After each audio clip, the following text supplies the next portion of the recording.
ഷെനിനെ കാണുവാനായിട്ട് യൂസി എത്തുകയാണ്. നിലവില് ഈ റിസോർട്ടിലുള്ള തലയണയ്ക്കൊക്കെ തന്നെ പൊക്കം കൂടുതലാണ്. അതിലൊക്കെ കിടന്ന് നല്ലതുപോലെ തന്നെ കഴുത്തിന് വേദനയൊക്കെ എടുക്കും. അതുകൊണ്ട് തന്നെ ഞാൻ കുറച്ച് തലയണയൊക്കെ എടുക്കുവാനായിട്ട് കടയിലേക്ക് പോവുകയാണ്. നീയും എന്റെ ഒപ്പം വരുന്നുണ്ടോ എന്നൊക്കെ ഷെനിന്റെ അടുത്ത് യൂസി ചോദിക്കുമ്പോഴത്തേക്കും ഷെനും അവന്റെ കൂടെ പോകാമെന്നൊക്കെ തീരുമാനിക്കുന്നു. അവരങ്ങനെ സംസാരിച്ച് ഒന്നിച്ച് നടന്നു പോകുന്നതെല്ലാം തന്നെ ജിയോയും കാണുകയാണ്. ചെങ്ങും ലൂവിന്റെ അടുത്ത് വന്നിട്ട് ഇതുപോലെ ഷെന്ന് യൂസിയുടെ ഒപ്പം ഫർണിച്ചർ കടയിലൊക്കെ പോയതായിട്ട് താൻ അറിഞ്ഞിട്ടുണ്ടായിരുന്നു എന്നൊക്കെ പറയുകയാണ്. പക്ഷേ അവൾ എന്നെ വിളിക്കാതെയൊക്കെയല്ലേ പോയത്. അങ്ങനെ ഇരിക്കെ ഞാനും അതിനെക്കുറിച്ച് അന്വേഷിക്കാനായിട്ട് ഒന്നും തന്നെ പോകുന്നില്ല എന്ന് പറഞ്ഞ് ലൂ നിൽക്കുന്നു. അപ്പോഴായിരുന്നു ജിയോയും കുറച്ച് സീൻസ് കൂടി ഷൂട്ട് ചെയ്യുവാനായിട്ടുണ്ടെന്ന് പറഞ്ഞുകൊണ്ട് ലൂവിനെ മാത്രമായിട്ടൊക്കെ വിളിപ്പിക്കുന്നത്.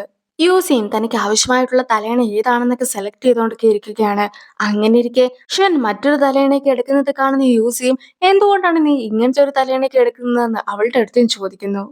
ലൂവിന് കഴുത്തിന് കുറച്ച് വേദനയൊക്കെ ഉണ്ടെന്ന് എന്നോട് ഇന്നലെ പറഞ്ഞിട്ടുണ്ടായിരുന്നു. അതുകൊണ്ട് തന്നെ അവൻ ഉപയോഗിക്കുവാനായിട്ടാണ് ഞാൻ തലയണയൊക്കെ മേടിക്കുന്നതെന്ന് ഷൻ പറഞ്ഞ് കഴിയുമ്പോഴത്തേക്കും ഞാൻ എത്ര കഷ്ടപ്പെട്ടിട്ടാണ് നിന്നെയും കൂട്ടിക്കൊണ്ട് ഇവിടെ വന്നതെന്നറിയാമോ? അപ്പോൾ എന്നെ ഹെൽപ്പ് ചെയ്യാതെ നീ എന്തിനാണ് ലൂവിനെ ഹെൽപ്പ് ചെയ്യുന്നത്? എനിക്കും നല്ല രീതിക്ക് ഉറങ്ങുവാനായിട്ട് സാധിക്കാത്തത് കൊണ്ടാണ് തലയണയൊക്കെ മേടിക്കുവാനായിട്ട് ഞാൻ എത്തിയത്. അങ്ങനെ ഇരിക്കെ നിനക്ക് എനിക്കൊരു തലയണ സെലക്ട് ചെയ്ത് തന്നൂടെ എന്നൊക്കെ യൂസിയും അവളുടെ അടുത്ത് ചോദിക്കുന്നു. കിടന്നുറങ്ങുമ്പോഴത്തേക്കും വെക്കുവാൻ സാധിക്കുന്ന രീതിക്കുള്ള സെന്റൊക്കെ ആയിരുന്നു അടുത്തതായിട്ട് യൂസിയും അതുപോലെ തന്നെ ഷെന്നും ചേർന്ന് മേടിക്കുവാനായിട്ടൊക്കെ നോക്കുന്നത്. അങ്ങനെ ഇരിക്കെയാണ് ഇവരെ ലു കണ്ടോട്ടെ എന്ന ഉദ്ദേശത്തോടു കൂടി തന്നെ ജിയോയും ഇതേ ഇടത്തേക്കൊക്കെ ഷൂട്ടിങ്ങുമായിട്ട് എത്തിയത്. കടയിൽ നിന്നും സാധനമൊക്കെ മേടിക്കുവാനായിട്ട് ശ്രമിക്കുന്ന രീതിക്കുള്ള കുറച്ച് വീഡിയോസ് ഒക്കെ ഷൂട്ട് ചെയ്യാമെന്നൊക്കെയാണ് ജിയോയി പറയുന്നത്. മാത്രമല്ല കടയിൽ ചെന്നപ്പോൾ തൊട്ട് ജിയോയും ഷെന്നിനെ ആയിരുന്നു അന്വേഷിച്ചുകൊണ്ടിരുന്നത്. അങ്ങനെ ഇരിക്കെ ഷെന്നും യൂസിയും ഒന്നിച്ചു നിൽക്കുന്നത് കണ്ടിട്ടുണ്ടായിരുന്ന അവളും ഈ ഒരു സ്ഥലത്താണ് നല്ല രീതിക്ക് ലൈറ്റ് ഒക്കെ ഉള്ളത്, സോ നമുക്ക് ഇവിടെ വെച്ച് ഷൂട്ട് ചെയ്യാമെന്ന് പറഞ്ഞ് അവരുടെ അടുത്തേക്കൊക്കെ ലൂവിനെയും കൂടി കൂട്ടിക്കൊണ്ട് പോവുകയാണ് ജിയോയും. ലൂവും ഷെന്നിന്റെ അടുത്തേക്കൊക്കെ നടന്നു പോകുവാനായിട്ട് തുടങ്ങുമ്പോഴത്തേക്കും ക്യാമറാമാന്റെ അടുത്ത് അവരുടെ അടുത്ത് പോയൊന്ന് ഷൂട്ട് ചെയ്യേണ്ട, നാച്ചുറൽ ആയിട്ട് എന്തൊക്കെ റിയാക്ഷൻസ് ആണ് അവർ നടത്തുന്നതെന്ന് അറിയുവാനായിട്ട് കുറച്ച് മാറി നിന്നൊക്കെ ഷൂട്ട് ചെയ്താൽ മതി എന്ന് ജിയോയും പറയുന്നു. ഇനി പണമൊക്കെ കൊടുക്കാൻ നേരത്ത് നമുക്ക് സെപ്പറേറ്റ് ആയിട്ട് പണം കൊടുക്കാമെന്നാണ് ഷെന്നും പറയുന്നത്. അതായത് ഷെൻ നേരത്തെ തലയണ മേടിച്ചിട്ടുണ്ടായിരുന്നതും ഇപ്പോൾ ഈ ഒരു സെന്റ് മേടിക്കുന്നതും ലൂവിന് വേണ്ടിയിട്ടാണ്. പക്ഷെ അത് ഷെന്നിന് വേണ്ടിയിട്ടായിരിക്കും മേടിച്ചതെന്നൊക്കെ വിചാരിച്ചുകൊണ്ട് അതിന് മാച്ചിങ് ആയിട്ടുള്ള മറ്റൊരു സെന്റൊക്കെ ആയിരുന്നു യൂസിയും സെലക്ട് ചെയ്തിട്ടുണ്ടായിരുന്നത്. ലൂ എടുക്കുന്ന ഒരു സാധനമൊക്കെ താഴേക്ക് വീണ് പോകുമ്പോഴത്തേക്കും അതിന്റെ ശബ്ദമൊക്കെ കേട്ടിട്ടുണ്ടായിരുന്ന ഷെന്നും ലൂവിനെ കാണുകയാണ്. ഷൂട്ടിങ്ങിന്റെ ആവശ്യമായിട്ടായിരുന്നു താൻ ഇവിടെ എത്തിയിട്ടുണ്ടായിരുന്നു എന്നൊക്കെ ലൂ പറഞ്ഞു കഴിയുമ്പോഴത്തേക്കും അവിടെ നിൽക്കുന്ന ജിയോവിനെയും ഷെൻ കാണുകയാണ്. നമ്മൾ ഇതുപോലെ ഒരേ അടുത്ത് വരുമെന്ന് ഞാൻ ഒരിക്കലും കരുതിയിരുന്നില്ല. എന്തായാലും ഷൂട്ടിങ്ങും കാര്യങ്ങളും എല്ലാം തന്നെ ചെയ്തു തീർത്തിരിക്കുന്നു എന്ന് പറഞ്ഞ് ജിയോയും പെട്ടെന്ന് തന്നെ അവിടെ നിന്നും പോകുന്നു. നീയും ഞങ്ങളെ ഫോളോ ചെയ്താണ് ഇവിടെ എത്തിയിട്ടുണ്ടായിരുന്നതെന്നൊക്കെ യൂസി ലൂവിന്റെ അടുത്ത് ചോദിക്കുമ്പോഴത്തേക്കും നിങ്ങളും ഇതുപോലെ മാച്ചിങ് ഐറ്റംസ് ഒക്കെ മേടിക്കുവാനായിട്ട് കടയിലെത്തിയ കാര്യം ഞാൻ അറിഞ്ഞിട്ടുണ്ടായിരുന്നില്ല. അറിയിക്കായിരുന്നെങ്കിൽ ഞാനും ഇവിടേക്ക് വരികയില്ലായിരുന്നു എന്നൊക്കെ ലൂവും പറയുന്നു. നീ ലൂവിന് വേണ്ടിയിട്ടല്ലേ വലിയ കാര്യത്തിന് ഇതെല്ലാം തന്നെ മേടിച്ചിട്ടുണ്ടായിരുന്നത്. പക്ഷെ അവന്റെ വർത്താനമൊക്കെ നീ കേട്ടോ? അതിലും ഭേദം നീ എനിക്ക് തന്നെ ഇതൊക്കെ മേടിച്ചു തരുന്നതായിരുന്നുവെന്ന് യൂസിയും ഇപ്പോൾ ഷെന്നിന്റെ അടുത്ത് പറയുകയാണ്. നീ അല്ലായിരുന്നോ നിനക്ക് കഴുത്തിനൊക്കെ പ്രശ്നമുണ്ടെന്ന് എന്റെ അടുത്ത് പറഞ്ഞിട്ടുണ്ടായിരുന്നത്? അതുകൊണ്ട് തന്നെ നിനക്ക് നല്ല രീതിക്ക് ഉറങ്ങുവാനായിട്ടായിരുന്നു ഞാനും പുതിയ തലയണയും അതുപോലെ തന്നെ സെന്റും ഒക്കെ മേടിച്ചിട്ടുണ്ടായിരുന്നെന്ന് ഷൻ തുറന്നു പറഞ്ഞ് കഴിയുമ്പോഴത്തേക്കും സത്യമൊക്കെ അറിയാതെ ഞാൻ നിന്നെ ഒരുപാട് തെറ്റിദ്ധരിച്ചിട്ടുണ്ടായിരുന്നു. നീയും എന്നോട് ക്ഷമിക്കണമെന്ന് ലൂവും അവളുടെ അടുത്ത് പറയുന്നു.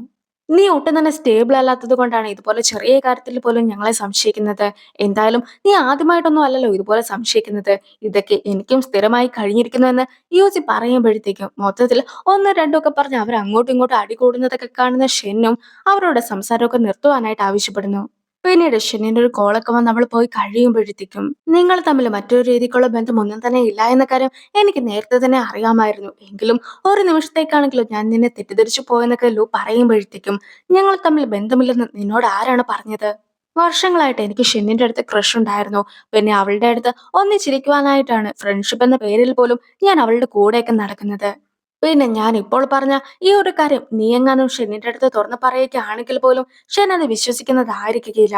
മറിച്ച് നിനക്ക് എന്നോടുള്ള അസൂയ മൂലം നീ മനഃപൂർവ്വം പറഞ്ഞുണ്ടാക്കുന്നതാണെന്ന് അവൾ കരുതുകയുള്ളൂ എന്നൊക്കെ യൂസിയും ലൂവിന്റെ അടുത്തൊക്കെ പറയുന്നു. പിന്നീട് ഷെന്നും കൂടി വന്നിട്ട് അവർ മൂന്ന് പേരും കൂടി ഒന്നിച്ച് അവിടെ നിന്ന് പോവുകയാണ്. പിന്നീട് ആ ഒരു സീനൊക്കെ കട്ടായതിനു ശേഷം കോപാക് ലവറിന്റെ ഇന്റർവ്യൂ സെക്ഷനൊക്കെ കാണിക്കുന്നു.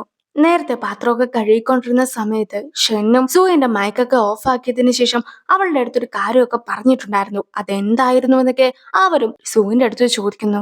സോ എന്തായിരുന്നു അന്നേരം അവൾ പറഞ്ഞതെന്നൊക്കെ കാണിക്കുകയാണ്. ഞാൻ വീണ്ടും ലൂവുമായിട്ട് പ്രണയത്തിലായെന്നാണ് എനിക്ക് തോന്നുന്നത്. ബ്രേക്കപ്പ് ആയതിനു ശേഷം ഞാൻ അവനുമായിട്ടുള്ള മോശപ്പെട്ട കാര്യങ്ങൾ മാത്രമായിരുന്നു ആലോചിച്ചത്. എത്രത്തോളം മോശമായിട്ടായിരുന്നു അവൻ എന്നെ ട്രീറ്റ് ചെയ്തതെന്ന് പോലും ഞാൻ ആലോചിച്ചിട്ടുണ്ടായിരുന്നു. പക്ഷെ ഇപ്പോഴാണ് അവൻ എന്റെ അടുത്ത് വളരെയധികം നല്ല രീതിക്ക് മാത്രമായിരുന്നു പെരുമാറിയതെന്ന കാര്യം ഞാനും മനസ്സിലാക്കിയത്. ഞങ്ങൾ രണ്ടുപേരും ഒന്നിച്ചുണ്ടായിരുന്നപ്പോഴുള്ള ഓർമ്മകൾ പോലത്തെ ഒരു സംഭവങ്ങളും എനിക്ക് മറ്റാരുടെയും അടുത്ത് നിന്ന് ലഭിച്ചിട്ടില്ല. അതുകൊണ്ട് തന്നെ അവനെ ഞാൻ ഒരുപാട് സ്നേഹിക്കുന്നുണ്ടെന്നൊക്കെ ആയിരുന്നു അന്നേരം അവൾ പറഞ്ഞിട്ടുണ്ടായിരുന്നത്. ഇപ്പോൾ സൂവിനെ കാണിക്കുമ്പോഴത്തേക്കും സൂവും ഷൻ എന്ത് കാര്യമായിരുന്നു തന്റെ അടുത്ത് പറഞ്ഞിട്ടുണ്ടായിരുന്നതെന്ന് അവരുടെ അടുത്ത് വെളിപ്പെടുത്തുന്നില്ല. ആ ഒരു കാര്യം എന്റെ അടുത്ത് ഷെന്നല്ലേ പറഞ്ഞത്. അതുകൊണ്ട് തന്നെ ഷെന്നിനോട് തന്നെ എന്താണ് പറഞ്ഞതെന്ന് ചോദിക്കുവാനായിട്ടാണ് സൂ പറയുന്നത്. പക്ഷെ അവർ ഷെന്നിന്റെ അടുത്ത് ഇതുപോലെ ചോദിച്ചിട്ടുണ്ടായിരുന്നെങ്കിൽ പോലും ഷെൻ എന്താണ് കാര്യമെന്ന് തുറന്നു പറയുവാനായിട്ട് നിൽക്കാത്തത് കൊണ്ട് തന്നെ സൂം എന്താണ് കാര്യമെന്ന് തുറന്നു പറയുകയില്ല എന്നും അടുത്ത എപ്പിസോഡ്സിലായിട്ട് എന്താണ് കാര്യമെന്നൊക്കെ ചിലപ്പോൾ നിങ്ങൾ തന്നെ മനസ്സിലാക്കുന്നതായിരിക്കുമെന്നൊക്കെ പറയുന്നു. അങ്ങനെയാണ് ഈ ഒരു എപ്പിസോഡ് അവസാനിക്കുന്നത്. ഈ ഒരു എപ്പിസോഡ് തുടങ്ങുമ്പോഴും 2013 ഒരു ആനിവേഴ്സറി ഒക്കെ നടക്കുന്ന സ്റ്റേജിലേക്കാണ് നമ്മളെ കൂട്ടിക്കൊണ്ടു പോകുന്നത്. സ്റ്റേജിലിരുന്ന് പിയാനോ ഒക്കെ വായിക്കുകയായിരുന്നു ഷെനും. ഷെനിന്റെ പെർഫോമൻസ് ഒക്കെ കഴിയുമ്പോഴത്തേക്കും ലൂവും അവൾക്ക് വേണ്ടിയിട്ട് കുറച്ച് ഫ്ലവേഴ്സ് ഒക്കെ നൽകുന്നു. പക്ഷെ ഇതൊക്കെ കണ്ടു നിന്നിട്ടുണ്ടായിരുന്ന ക്ലാസ്സിലെ ബുള്ളിയായിട്ടുള്ള പയ്യൻ ഇഷ്ടപ്പെടാതെ കയ്യിലുണ്ടായിരുന്ന ബോട്ടിലൊക്കെ അവർക്ക് നേരെയായിട്ടൊക്കെ അയാൾ എറിയുന്നുണ്ട്. ലൂവും അതൊന്നും തന്നെ ഷെന്നിനെ കൊള്ളിക്കാതെയൊക്കെ നോക്കുന്നു. പക്ഷെ ഇത് അവിടെ ഉണ്ടായിരുന്ന ടീച്ചേഴ്സും മറ്റു കുട്ടികളും ഒക്കെ കണ്ടിട്ട് ബുള്ളിയായിട്ടുള്ള ആ ഒരു പയ്യനെ ഒരുപാട് ഉപദ്രവിക്കുന്നുമുണ്ട്. അടുത്തായിട്ട് 2024 സീൻസ് ഒക്കെയാണ് കാണിക്കുന്നത്. ഒറ്റയ്ക്കിരുന്ന ലൂ മദ്യപിക്കുന്നതൊക്കെ കാണുമ്പോഴത്തേക്കും ഷെനും അവനൊരു കമ്പനിയൊക്കെ കൊടുക്കുന്നു. നമ്മൾ രണ്ടുപേരും ഈ ഒരു പ്രോഗ്രാമിൽ പങ്കെടുക്കുന്നതിന് പിന്നിൽ നമ്മുടേതായിട്ടുള്ള ഉദ്ദേശങ്ങളൊക്കെ ഉണ്ട്. പക്ഷെ നീയും ഇനിയും മ്യൂസിയം കാണുവാനായിട്ടൊക്കെ പോവുകയാണെങ്കിൽ ആൾക്കാർ നിങ്ങളെ തെറ്റിദ്ധരിക്കുന്നതായിരിക്കും. നിങ്ങളെ പരിചയമുള്ള ആൾക്കാർ നിങ്ങൾ ഒന്നിച്ചു നിൽക്കുന്ന ഫോട്ടോസ് ഒക്കെ എടുത്തിട്ട് സോഷ്യൽ മീഡിയയിലോ മറ്റോ ഒക്കെ ഇടുകയാണെങ്കിൽ നമ്മുടെ ഈ ഒരു പ്രോഗ്രാമിനെ തന്നെ അത് ബാധിക്കുന്നതായിരിക്കുമെന്നൊക്കെ അവൻ പറയുമ്പോൾ ഞാനും യൂസിയും നല്ല ഫ്രണ്ട്സ് മാത്രമാണ്. പോരാത്തതിന് ഞങ്ങൾ സാധാരണ രീതിക്ക് മാത്രമാണ് സംസാരിക്കുന്നത്. ആ ഒരു ഫോട്ടോ ഒക്കെ ആരെങ്കിലും എടുത്തു എന്ന് വെച്ച് എന്ത് പ്രശ്നമാണ് ഉണ്ടാവുക എന്നൊക്കെ അവൾ ചോദിക്കുമ്പോൾ നിന്നെ എനിക്ക് വിശ്വാസമാണെങ്കിൽ പോലും അവന് മറ്റു ചില ലക്ഷ്യങ്ങൾ ഉണ്ടോ എന്ന സംശയമൊക്കെ എനിക്കുണ്ട് എന്ന് ലൂവും പറയുന്നു. പക്ഷേ എനിക്ക് വർഷങ്ങളായിട്ടൊക്കെ യൂസിനെ അറിയാവുന്നതാണ്. ഇത്രയും കാലമായിട്ടും അവന്റെ അടുത്ത് നിന്നും എനിക്ക് മറ്റൊരു രീതിക്കുള്ള അപ്രോച്ചും ഉണ്ടായിട്ടില്ല. എന്റെ ലൈഫിനെ നീ ഒരിക്കലും കൺട്രോൾ ചെയ്യുവാനായിട്ടൊന്നും നോക്കരുത്. പിന്നെ ഇന്ന് അവൻ സംസാരിച്ചത് കുറച്ച് കൂടിപ്പോയെന്ന് എനിക്കും തോന്നി. അതുകൊണ്ട് അവന്റെ ഭാഗത്ത് നിന്നുകൊണ്ട് ഞാൻ ക്ഷമയൊക്കെ ചോദിക്കുവാനായിട്ടാണ് ഇപ്പോൾ ഇവിടെ എത്തിയതെന്ന് പോലും ഷെൻ പറയുമ്പോൾ എന്നാൽ ശരിയെന്നൊക്കെ പറഞ്ഞുകൊണ്ട് ലൂവും പോകുന്നു. ഗോ ബാക്ക് ലവറിന്റെ സെക്കൻഡ് ടാസ്ക് ഒക്കെ നടക്കുകയാണ്. ഈ ഒരു സമയത്ത് അവരുടെ ഫസ്റ്റ് ഡേറ്റ് ഒക്കെ കഴിഞ്ഞത് കൊണ്ട് തന്നെ ഇപ്പോൾ സെക്കൻഡ് ആയിട്ടുള്ള ഒരു ഡേറ്റിങ്ങിനെ കുറിച്ചൊക്കെയാണ് അവരോട് ചോദിക്കുന്നത്. ചെങ്ങും സൂവും ഒന്നിച്ചിരിക്കുകയാണ്. അങ്ങനെ ഇരിക്കെ നിങ്ങൾക്ക് എവിടെയാണ് ഡേറ്റിന് പോകുവാനായിട്ട് താല്പര്യമുള്ളത്, എന്തൊക്കെ കാര്യങ്ങളാണ് ചെയ്യുവാനായിട്ട് ആഗ്രഹിക്കുന്നത് എന്നൊക്കെ 10 സെന്റൻസിൽ കൂടാതെ പറയുവാനായിട്ടൊക്കെയാണ് പ്രോഗ്രാമിന്റെ ആൾക്കാരും ആവശ്യപ്പെടുന്നത്. ഞാൻ സാധാരണ എന്റെ റിസോർട്ടിനെ കുറിച്ചൊക്കെ പുകഴ്ത്തി സംസാരിക്കുന്നതല്ലേ, നിങ്ങളിങ്ങനെ എനിക്ക് ലിമിറ്റ് ഒക്കെ വയ്ക്കുകയാണെങ്കിൽ ഞാൻ എങ്ങനെ സംസാരിക്കുമെന്നൊക്കെ പറഞ്ഞുകൊണ്ട് ചെങ്ങിയിരിക്കുമ്പോഴത്തേക്കും ചെങ്ങല്ലേ ഒരാവശ്യമില്ലാതെ കുറെ അധികം കാര്യങ്ങളൊക്കെ പറയുന്നത്. അതുകൊണ്ട് തന്നെ എന്തിനാണ് ഈ ഒരു നിബന്ധന എനിക്ക് തന്നതെന്നൊക്കെ ചോദിച്ചുകൊണ്ട് സൂവും ഇരിക്കുന്നു. പിന്നീട് അവർ രണ്ടുപേരും ഒന്നും രണ്ടും ഒക്കെ പറഞ്ഞ് വീണ്ടും അടികൂടുന്നു.